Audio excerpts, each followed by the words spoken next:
Welcome back to Elite Star Global, where voices become legends. What does it feel like when three voices decide to stop time? Not every performance gets remembered. But then, every once in a while, something happens in a room that the walls themselves refuse to forget. Today, we go back to that room. We go back to Studio 1A. Three young men walked into one of the most iconic broadcast studios in the world, stood beneath lights that have witnessed legends, and did something that no one in that building was fully prepared for. They sang. But this wasn't just singing. This was Piero Barone, Ignazio Bashetto, and Gianluca Ginobili. This was Il Volo. And what they delivered at Studio 1A didn't just fill the room, it rewrote what that room was capable of feeling. Studio 1A sits inside 30 Rockefeller Plaza in New York City, the legendary home of NBC's Today Show. Every morning, millions of Americans wake up to that stage. It has hosted presidents, icons, and chart toppers. But there is something about the acoustics of a live television studio, the hum of cameras, the warmth of stage lights, that strips a performance raw and forces the truth out of every note. The audience that morning had no idea what was coming. You could feel the casual energy in the crowd, coffee cups, phones, the restless shuffle of a morning audience. Then the music began to breathe. The crowd went still. Something in the air shifted. And suddenly, nobody was checking their phone anymore. Piero opened. That voice, deep, velvet, operatically precise, carved through the studio air like a blade through silk. People in the front row visibly exhaled. Not from relief. From surrender. Because when Piero Barone decides to sing, resistance is not an option. Then Ignazio. Warm. Generous. The kind of tenor whose sound doesn't demand your attention, it earns it, note by note, phrase by phrase. You could watch the people in that crowd close their eyes without realizing they were doing it. Eyes closed, heads tilted, hearts open. And then Gianluca's baritone settled beneath it all like the foundation of a cathedral, steady, rich, immovable. Suddenly those three voices weren't just harmonizing. They were building something architectural. Something you could almost touch. Halfway through the performance, there was a pause. Just a breath. A silence so loaded with emotion that the studio itself seemed to hold its breath alongside it. In live television, silence is terrifying. Producers tense. Directors freeze. But in that moment, that silence was the loudest thing in the room. Because what followed it was not just a note. It was a confession.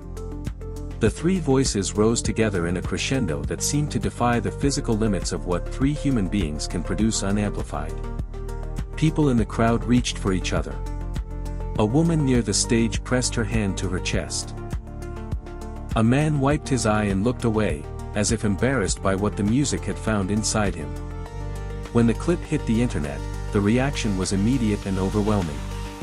Comments flooded in from Buenos Aires, from Rome, from Tokyo, from Mexico City. Fans who had followed Il Volo for years said it differently this time, not, "I love this performance." They said, "This one broke me." That is the rare, dangerous power of Il Volo. They don't just perform music. They perform memory. They find the grief you packed away, the love you never said out loud, the version of yourself that still believes in beauty, and they pull it gently, devastatingly, into the light. What makes Studio 1A extraordinary is not just what the cameras captured.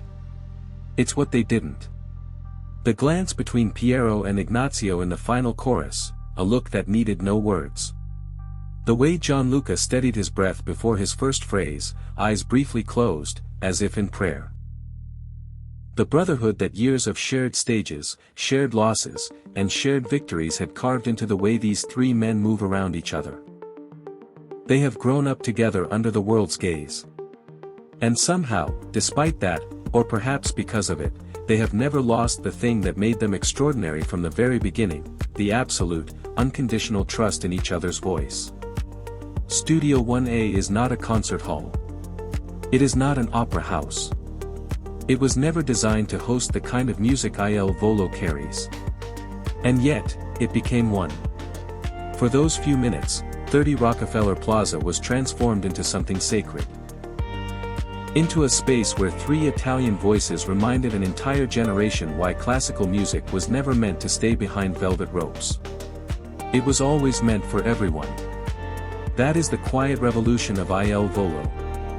They carry Verdi and Puccini into morning television. They bring Puccini to Buenos Aires soccer stadiums.